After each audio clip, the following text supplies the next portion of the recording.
মৰিগাঁও জিলাতে 2136 গৰাকী আংগনবাড়ী কৰ্মীসকলক আমি স্মাৰ্টফোন দিয়াৰ যে ব্যৱস্থা সেই ব্যৱস্থাৰ অন্তৰ্গত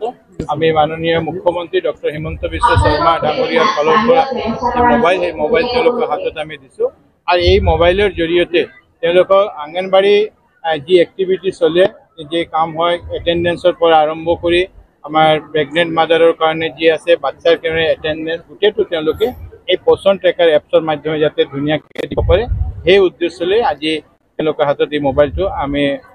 দি দিছোঁ আৰু আমি সকলোকে আহ্বান জনাইছোঁ যে সমাজ কল্যাণ বিভাগ যোৱা 4 বছৰত যেনেকৈ মাননীয় মুখ্যমন্ত্ৰী ডক্টৰ হিমন্ত বিশ্ব শৰ্মা ডাঙৰীয়া এই বিভাগক আগুৱাই লৈ যাবৰ কাৰণে এই বিভাগৰ ইনফ্ৰাষ্ট্ৰাকচাৰ ডেভেলপমেণ্ট কৰিবৰ কাৰণে যেনেকৈ কৰিছে